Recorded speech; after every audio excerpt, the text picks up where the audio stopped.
네, 일요일 경기 K리그2 안산과 대전 경기 2대1로 대전이 이겼습니다. 대전이 위협적인 슈팅을 많이 했고요. 네, 안양과 부천 경기였죠. 네, 어제 열렸던 안양과 부천 경기처럼 뭐 그렇게 거친 경기는 아니었지만 그래도 양 팀 다 상당히 거친 모습을 많이 보여줬습니다. 네, 그러면서 네, 대전이 2대1로 이기게 되었고요. 네, 후반전 막판에 안산이 따라가긴 했지만 그래도 대전을 이기거나 무승부하기는 좀 역부족이었습니다. 근데 이제 와서 생각한 거지만 안산이 추가 시간에 한 찬스가 네다섯 번 있었는데 추가 시간에 후반 추가 시간에 있던 그 찬스들만 잘 살렸다면은 안산이 뭐 대전을 이겼을 수도 있겠는데 솔직히 말하면 그렇게 생각했을 수도 있겠는데 안산이 후반 추가 시간에 집중력을 발휘를 못한 게 좀 아쉽습니다. 다르게 말하자면은 대전이 후반 추가 시간에 집중력이 떨어졌다는 거죠. 대전은 앞으로 그런 부분을 보완해야 할 것 같습니다. 자, 그리고 4시 경기였죠. 경남과 충남 아산 경기 3대1로 경남이 이기게 되었습니다. 슈팅 숫자만 보더라도 20대 12, 양 팀 다 32개의 슈팅을 날릴 정도로 엄청난 양의 슈팅이 나왔고요. 경남의 역전승하고 또 이제 경남이 역전승을 하게 되었고요. 박세직 선수가 왼발 중거리 슛이었죠. 왼발 중거리 슛을 많이 잘 때렸었는데 그 슈팅들이 다 막히면서 안타깝게 골로 이어지지 못하면서 충남 아산이 패배하게 되었습니다. 그렇게 되었고요. 자, 뭐 K리그2는 뭐 이 정도 하고 자, 이제 K리그1 파이널 라운드였죠. 상주랑 전북 경기 1대0으로 전북이 이기게 되었습니다. 슈팅 숫자는 15대 7로 전북이 많았는데요. 점유율은 오히려 상주 쪽이 많았습니다. 경기력도 양팀 다 골이 안 터지는 경기였고요. 물론 중간에 VAR로 이제 안태현 선수, 상주의 안태현 선수가 전북의 김보경 선수한테 이제 태클을 건 거. 그것 때문에 전북이 PK를 얻을 뻔했지만 VAR을 통해서 자세히 보면은 안태현 선수가 먼저 공을 먼저 발가락이라고 해야 되나? 발가락 끝으로 약간 톡 쳐내는 모습이 보여요. 그 다음에 김봉현 선수가 걸려 넘어졌기 때문에 규정상 클린 태클이고요. 말 그대로 반칙이 아니라는 거예요. 제가 보기도 0.5배속으로 돌려보니까 클린 태클로 눈에 띄게 보이고요. 전북 같은 경우는 64분에 후반전에 이승기 선수가 교체되면서 후반 교체된 지 5분 만에 또 골을 넣어주면서 전북이 이기게 되었습니다. 비록 경기는 전북이 이겼지만 전북도 그렇고 상주도 그렇고 양팀 다 골이 안 터질 뻔한 좀 더 아쉬운 경기를 보여줬고요. 뭐 그렇습니다. 뭐 어쨌든 전북 입장에서는 상주 경기를 잡았기 때문에 이제 같은 날 열렸던 대구랑 울산 경기 이 경기에서 무승부를 했었죠. 2대2 무승부라면서 양팀 승점이 똑같아졌습니다. 물론 다득점에 울산이 앞서면서 울산이 1위긴 하지만 일단 똑같아졌다는 것은 우승 경쟁에 전북이 한 걸음 다가갈 수 있다. 그런 식으로도 해석할 수 있습니다. 자, 어쨌든 대구랑 울산 경기 양팀 다 점유율은 비슷했는데요. 슈팅차는 15대 8로 대구가 더 많았습니다.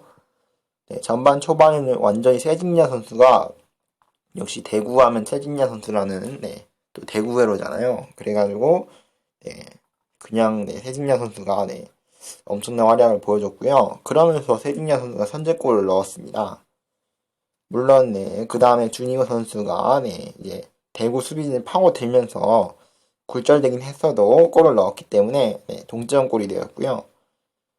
후반전에 울산이 한 골을 더 넣으면서 2대1로 앞서갔지만 후반 막판에 대구한테 극장골을 먹히면서 안타깝게 무승부를 하면서 울산과 승점이 똑같아지게 되었습니다.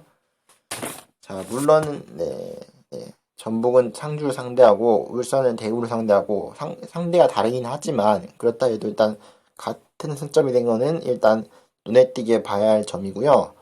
태진야 선수는 30살, 준희우 선수는 33살이죠. 근데 양 팀 다 양팀의 에이스들입니다. 태진야 선수는 그냥 뭐 말이 필요 없고요. 뭐 주니어 선수 같은 경우도 몸싸움이라든지 공간 창출 능력에 훨씬 뛰어난 모습을 보여줬습니다. 그렇게 되었고요. 사실 이 경기보다 좀 더 박 터진 경기가 있었는데요. 포항과 광주 경기였죠. 5대3으로 포항이 이기게 되었습니다. 시청 숫자는 18대 8로 포항이 많았는데요. 일단 딱 봐도 너무 복잡해 보이죠. 결론부터 말하자면은 일류첸코의 헤트트릭과 팔로세비치의 멀티골, 뭐 그 이외에도 펠리페 윌리안, 엄원상 선수의 골이 있었고요. 하지만 홍준호하고 펠리페 선수는 후반전에 퇴장을 당하면서 광주는 포항을 상대로 9대 11, 두 명이 부족한 상황에서 싸우게 되었습니다. 일단 이 경기를 통해서 전반 초반에도 좀 보였지만 심판이 이제 어느 정도 이제 카드를 잘 준다는 느낌이 들었죠. 물론 카드를 안 주는 그러니까 반칙을 선언 안 할 때는 확실히 반칙을 선언 안 하지만 반칙을 선언했을 때는 확실히 카드를 빨리 주는 편이에요. 그렇게 심판 성향을 알 수 있었던 경기였고요. 전반전에도 양 팀 찬스가 많았지만 포항의 일류첸코의 한 골로 1대0으로 끝났고요. 하지만 후반전에 양 팀 합쳐서 7골이 나왔습니다. 그만큼 박 터졌던 경기였고요. 누가 이길지 끝까지 몰랐던 경기였습니다. 양 팀 후반전에 수비진이 전체적으로 많이 뚫렸고요. 하지만 양 팀의 공격력이 발휘되면서 전체적으로 골이 많이 터진 경기였고요. 논란이 좀 있었죠. 일단 첫 번째, 홍준호 선수의 퇴장 장면에서, 이제, 일루첸코 선수가 이제 파고드는 과정에서 이제 광주 수비진에 완전히 둘러싸게 됐거든요. 그 상황에서도 일루첸코 선수가 끝까지, 뒤돌면서, 파고드는 장면이 있었는데, 그 장면에서, 잡아 끄는 것 같은, 홍준호 선수가 잡아 끄는 것 같은 좀 이제 반응이 보였었는데, 골키퍼랑 1대1 찬스여가지고 퇴장해 주어졌습니다. 사실 잡아 끈다는 것도 약간 좀 애매해요. 처음에 중계 화면으로 멀리 봤을 때는 솔직히 말하면 반칙이 아닌 줄 알았어요. 근데, 자세히 보니까 반칙이더라고요. 제가 보기에는 뭐 사람이 보는 거에 대한 약간 좀 다를 수 있겠지만, 이제 홍주 선수가 뭔지 약간 어깨 싸움이라고 처음 볼 수도 있긴 하지만, 어깨 싸움은 말 그대로 어깨를 집어 넣어가지고 싸움을 하는 건데, 어깨 싸움이라 하기에는 어깨도 안 넣고, 좀 약간 팔로 이제, 팔이라고 해야 하나? 이거 손이라고 해야죠. 손으로 상대 손을 잡는 것 같은, 이건 어깨 싸움이 아니죠. 이거는 그냥 파울인데, 홀딩 파울인데, 제 생각에는 홀딩 파울 같아요. 그래서 결론만 말하자면 PK가 맞습니다. 반칙이 맞기 때문에. 문제는 그게 아니에요. 그 장면이 옐로 카드인가 퇴장인가. 이게 광주에서 당시 스코어가 3대2였기 때문에 광주가 이길 수도 있었던 경기였어요. 3대2가 맞나? 맞죠. 3대2. 3대2여가지고 이길 수도 있었던 경기여가지고 이 퇴장이 결정적인 역할을 하게 되거든요. 3대2가 아니지. 3대3이었지. 그쵸. 일루첸코가 골까지 터졌으니까. 3대3 경기였는데 동점 상황이어가지고 이 퇴장인지 아닌지는 좀 더 중요했어요. 광주 입장에서는. 추격할 수 있는 더 이제 파이널 A에서 더 높은 자리를 노릴 수 있는 아침도 노릴 수 있는 경기였기 때문에 상당히 중요한 경기였는데 물론 포항도 중요했지만 그래가지고 제가 그 장면 가지고 20분 동안 돌려봤어요. 진짜 20분 동안 돌려보고 그 돌려본 내용 가지고 이제 팅팅님까지 불러가지고 제가 회의를 했어요. 진짜 저 혼자 판단하기는 이르다. 근데 뭐 제 판단만 했을 때 뭐 팅팅님이랑 별개로 이제 판단했을 때 그 장면 같은 경우는 퇴장 장면이 맞습니다. 오심이 아니에요. 정심입니다. 퇴장이 맞아요. 왜냐하면은 물론 네, 반칙 정도로 봤을 때는 좀 이제 억울할 수도 있겠지만 네, 박스 안이라는 걸 박스 뭐지? 선에 애매하게 걸친 것도 아니고 박스 완전히 중간이거든요. 골키퍼 보호존 아닌 것 같은데 골키퍼 보호존 안에서 상대 선수를 이렇게 네, 손으로 이제 붙잡을 정도면은 이제 어느 정도 본인도 이제 상대 선수를 붙잡을 걸로 이제 인지하고 있었던 상황이에요. 네, 물론 당시엔 좀 약간 좀 당황했을 수도 있겠지만 그렇다 하더라도 박스 아니란 걸 인지하고 있는 상황에서 반칙을 했기 때문에 네, 겉쪽이 아니라 바깥쪽이 아니라 안쪽에서 반칙을 했어요. 그 얘기는 약간 가중처벌될 수 있어요. 네. 가중처벌이라는 표현이 좀 이상한데 약간 좀 가중해가지고 네 그렇게 좀 반칙을 줄 수도 있어요. 저 같은 경우는 퇴장이 맞다고 왔는데요. 팅팅님 같은 경우는 이 장면은 반칙 정도로 봤을 때 뭐 퇴장을 주긴 좀 그렇다라고 팅팅님 말했고요. 퇴장보다는 경고로 마무리하는 게 좋다. 네 그렇게 생각했고요. 뭐 서로 이제 다른 점이 있었지만 팅팅님 같은 경우는 좀 약간 관대하게 평가를 했고요.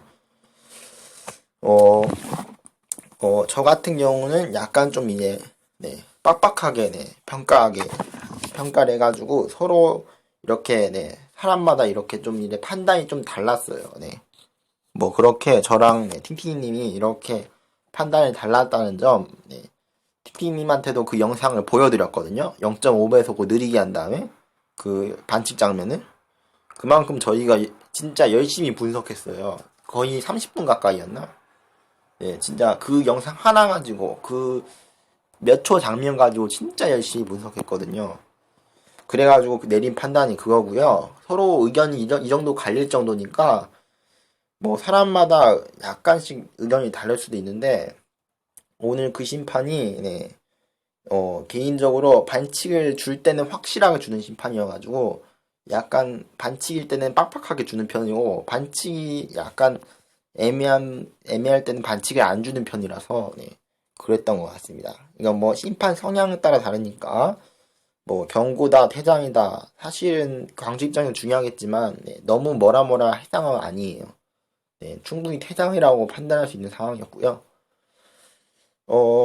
그리고 두 번째 장면이었죠. 펠리페 선수의 퇴장 장면. 이 장면도 팅팅님한테 보여드렸는데, 일단, 그 전에 펠리페 선수가 물론 네, 팔꿈치를 이렇게 뒤에 가격해가지고 네, 한 장면은 퇴장이 맞습니다. 네, 띵띵님도 그렇고 저도 그렇고 퇴장이 맞다라고 판단을 내렸고요.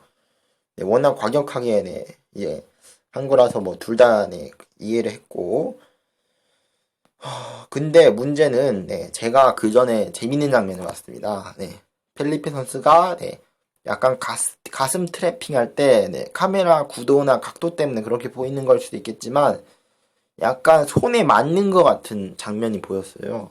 네. 쉽게 말해서 손에 맞는다, 뭐, 핸드볼이라는 거죠. 펠리페 선수 핸드볼 해가지고 떨어지는 공을 이제 받으려다가, 이제 뭐지? 뒤에 있는 김광석 선수가, 네, 펠리페 선수 윗가랑이를 약간 잡아 끄는 것 같은, 약간 반칙 비슷한 장면이 보였고요. 그 다음에 펠리페 선수가 뭐 화냈는지 뭐 후반 80분이어가지고 약간 본인이 화가 났는지 모르겠지만 뭐 앞에 홍준호 선수 퇴장도 있었고 경기가 안 풀려서 그런지 모르겠지만 상대 선수를 어쨌든 과격을 했어요. 뭐 과격을 한 거는 네 명백한 퇴장이고요. 문제는 그 전 장면이에요. 과격한 거랑 별개로 그 전 장면에서 뭐 네, 김광석 선수가 뭐 잡아 끊는 것에 대해 반칙이 선다든지 네, 또는 그 전에 펠리페 선수가 핸드볼을 했을 경우에는 네, 그 전에 핸드볼이나 반칙이 선언되는 게 맞아요. 네. 그래가지고 제 생각에는 순서로 봤을 때 핸드볼, 네, 그 다음에 홀딩 파울인가 이게 잡아 끄는 게? 김광석 선수가 그 다음에 잡아 끌었고요. 그 다음에 마지막이 펠리페 선수가 네, 팔꿈치로 가격한 거였거든요. 네, 그래가지고 결론부터 말하자면 핸드볼입니다. 그 장면은 제가 판단하기에는 뭐 고의성이 있든 없든 손에 맞은 게 명백하기 때문에 네, 카메라 구도로 봤을 때 그래가지고 저는 핸드볼이라고 생각합니다. 그 장면이 핸드볼이 먼저 선언돼야 했고요. 네, 뭐 김강서스가 뭐 다친 거는 뭐 네, 상당히 네, 안타깝지만 네, 반칙 상황은 아니었습니다. 네. 냉정하게 말하면 핸드볼이 먼저 선언돼야 하는 게 맞았고요.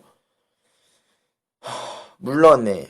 핸드볼 같은 거 이렇게 경기가 끊어지는 상황에서도 만약 네, 펠리페 선수가 약간 네, 그 경기 내용이랑 별개로 과격한 플레이를 했다면은 퇴장을 받는 게 맞는데 그것도 약간 좀 애매해요. 네. 뭐 어쨌든 네. 뭐 핸드볼 뭐 잡아 끄는 거 다 빼가지고 봤을 때 펠리페 선수가 네, 네, 김광 선수를 가격한 행위는 명백한 퇴장이가 맞습니다. 네. 그렇게 둘 다 팅팅님도 그렇고 저도 똑같이 판단하게 되었고요. 네, 어쨌든 이렇게 두 명의 퇴장이 네, 생기면서 광주한테 수비가 많이 뚫렸고요.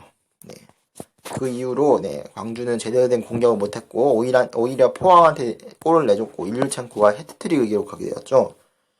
그러면서 저번에도 팔로세비치가 해트트릭 기록한 걸 알고 있는데 포항이 정말 최근 다득점을 많이 하는 것 같은데 그러면서 포항이 이기게 되었습니다. 자, 그러면서 네, 파이널 A 같은 경우는 네, 포항까지 네, 예선에 진출을 확정짓게 되었고요. 왜냐면은 남은 경기가 4경기인데 얻을 수 있는 승점이 12점이 최대예요. 근데 지금 FA컵을 울산 전북이 올라가면서 네, 4위 팀까지 네, 플레이오프권이 승계됩니다. 즉 1, 2위 팀이 본선을 가게 되고 3, 4위 팀이 네, 예선을 가게 되는 건데 문제는 4위 팀이 지금 상주예요. 그렇기 때문에 상주 군경팀은 가지 못한다는 규정이 있어가지고 네, 대구가 대신 승계받게 됩니다. 5위 대구까지 넘어가게 됐는데 지금 그렇게 봤을 때 지금 대구도 네, 포항이 그니까 지금 현재 대구 순위로 떨어진다 하더라도 남은 경기 져가지고 그런다 하더라도 네, 포항은 올라가게 돼 있어요. 네. 네, 최소한 예선 정도는 포항이 확정을 지은 거고요. 자, 문제는 네, 광주죠. 광주에서 지금 최대 얻을 수 있는 승점이 12점이라고 했죠. 네. 그래가지고 계산하면은 최대 얻을 수 있는 승점이 37점이에요. 광주가 남은 경기 전부 이겼을 때. 그러면은 37점인데 37점이면은 상주보다도 네, 떨어지는 점수예요. 네, 그렇기 때문에 광주가 포항을 앞지르는 경우는 없어요. 대구가 포항을 앞지를 수 있는데 상주가 앞지르는 경우 상주랜다 광주가 앞지르는 경우가 없기 때문에 포항 같은 경우는 자동으로 진출을 확정짓게 되었고요. 네, 파이널 B에서 제가 한번 안내를 안 해드린 게 있는데 네, 서울 FC랑 네, 서울 삼성 같은 경우는 네, 오타예요. 아침이 아니에요. 아침 우승시가 아니라 아챔입니다. 그러니까 아챔, 그러니까 아시아 챔피언스 리그죠. 아시아 챔피언스 리그 서울이나 삼성이 서울이나 삼성이 된다. 서울이랑 네, 수원이 네, 이게 우승시 네, 만약 우승한다고 가정했을 때 네, 그랬을 때 네, 플레이오프권을 승계받게 됩니다. 네. 플레이오프권이란 건 네, 예선 플레이오프 그거예요. 네. 네, 비슷한 제도가 있죠. 뭐 유럽 챔피언스 리그도 비슷한 제도가 있는데 뭐 유로파 리그 우승할 경우에는 네, 챔피언스 리그 뭐 본선부터 하는 거랑 네, 챔피언스 리그 우승할 때는 네, 뭐 챔피언스 리그 본선부터 하는 거. 아닌가? 유로파 리그 우승할 때는 플레이오프부터 하나? 네.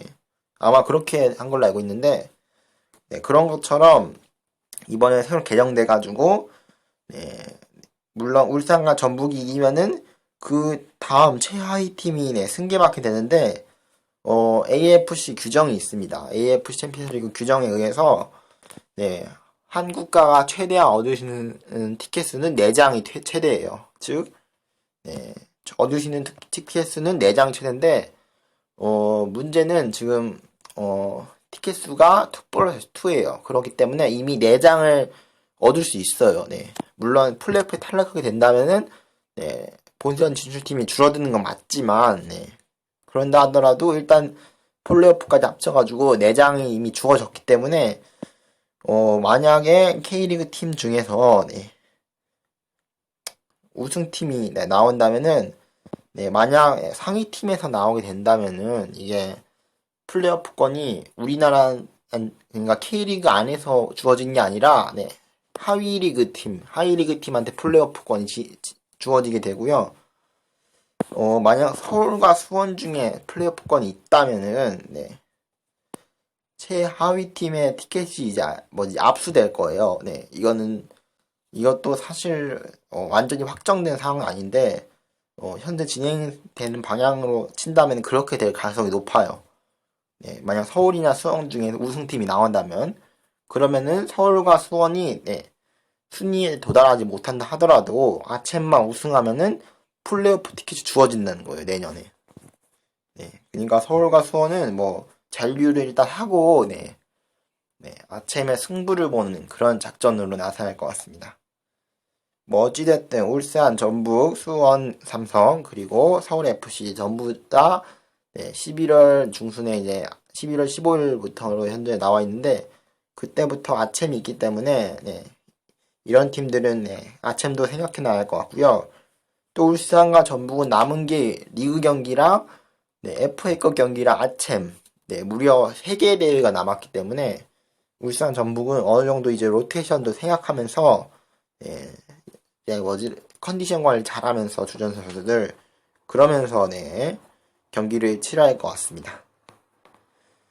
자, 그렇게 되었고요. K리그2 같은 경우는 아직 제주랑 전남 경기, 월요일 경기가 남았는데, 현재까지는, 잠시나마 지금 수원FC가 1위로 올라와 있는데, 제주가 과연 이걸 역전할 수 있을지, 그거를, 다시 탈환할 수 있을지, 다시 한번 봐야 할 것 같고요. 그 이해 방식들은 대전이나 지금 대전부터 지금 경남까지 중위권조, 그리고 안양부터 충남 아산까지 하위권조에 여전히 약간 그룹 같은 걸 형성하고 있습니다.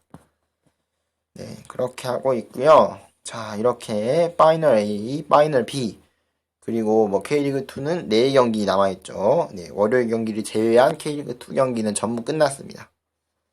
자, 그럼 마지막으로 월요일 K리그2 경기로 넘어가 보도록 하겠습니다.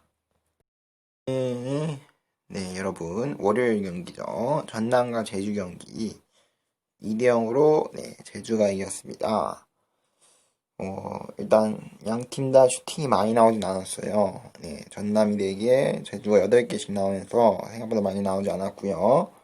유효 슈팅도 생각보다 많이 안 나왔고 일단 눈에 띄게 보이는 게 제주가 뒷공간을 파고드는 움직임이 상당히 많이 보였습니다. 옵사이드가 제주가 5개씩 나왔는데, 그만큼, 뒷공간을 파고드는 움직임이 상당히 많았어요, 오늘.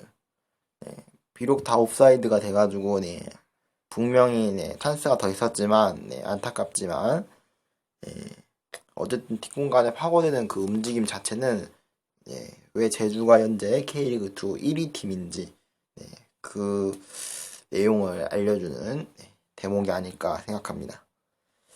자, 그렇게 후반전 68분과 77분에 2골을 넣으면서 제주가 이겼고요. 자, 그러면서 순위가 다시 제주가 1위를 탈환했죠. 1위가 여전히 지금 제주, 그 아래 수원, 대전, 경남, 전남, 서울랜드, 안양, 부천, 안산, 충남 아산 순으로 이루고 있고요. 제가 일요일에서 월요일로 넘어오는 동안에 제가 한번 수정한 게 있습니다.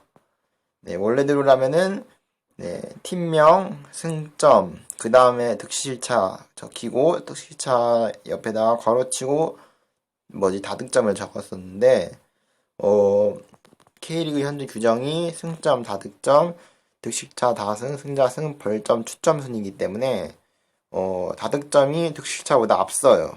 앞서 있기 때문에 순위를 이렇게 맞추기 위해서 앞으로는 이런 식으로 표기할 예정입니다. 근데 이 중에서 승자승과 추첨 같은 경우는 표기를 생략하고 그냥 순위만 한 칸 위로 올라가는 그런 걸로 구분하려고 합니다. 그니까 다득점까지는 알겠죠. 예를 들면 울산이 승점이 51점, 다득점이 47점, 여기까지는 알겠죠. 그리고 여기 괄호 쳐져 있는 게 여기 득실차인데 인천과 부산 같은 경우는 다득점까지 똑같아가지고 득실차에서 인천이 마이너스 9여가지고 앞서면서 11위에 위치해 있거든요. 그런 것처럼 득점을 이렇게 득실차를 해놓고요. 득실차까지 똑같으면은 네, 득실차 여기 옆에다가, 네, 한 칸 띄고, 네, 다승, 네, 얼마나 승리가 많은지. 그리고 옆에 여기다가 뭐 승수가 뭐, 있다면 5승이라고 한다면은 이렇게 5, 이런 식으로, 네, 앞으로 적어 놓을 예정입니다. 그런데 여기서 다승까지 똑같다 하면은, 네, 규정상 승자승인데, 승자승은 표기를 안 합니다. 네. 누가 위인지 아래인지 표기를 안 하는 대신에 승자승에서 앞선, 네. 그러니까 이제 상대 전적 같은 건데 승자승이 뭐 예를 들면은 네, 잠깐만. 그냥 없는 구단을 예로 들게요. 뭐 예를 들면은 A라는 구단이 B라는 구단으로 2승 1패 하면은 승자승에서 앞서기 때문에 A라는 구단이 좀 더 높은 순위 있겠죠. 네. 그런 식으로 승자승은 표기를 안 하지만 구분할 수 있습니다. 여기까지 승자승까지 똑같으면은 벌점이 네, 괄호 밖에 적힙니다. 그리고 여기까지 똑같으면은 추첨이 되는데요. 추첨도 표기를 안 합니다. 여기서 승자승이랑 추첨이랑 구분하는 경우의 수는 네, 경우의 수입니다. 구분하는 수는 네, 벌점입니다. 벌점이 적히냐 안 적히냐 네, 그 차이예요. 승자승에서 만약 결판이 났으면은 벌점이 그러니까 그 괄호밖에 네, 이렇게 적혀 있지 않을 테고요. 그래가지고 안쪽에 있는 경우에는, 이제, 승자승이 이제 적히지 않을 거예요. 네. 오히려 정반대로. 네. 그래가지고, 이 벌점이, 그러니까, 괄호 오른쪽에, 네, 뭐가 숫자가 적혀 있냐, 안 적혀 있냐에 따라서 승자승과 추첨을 구분할 수 있습니다.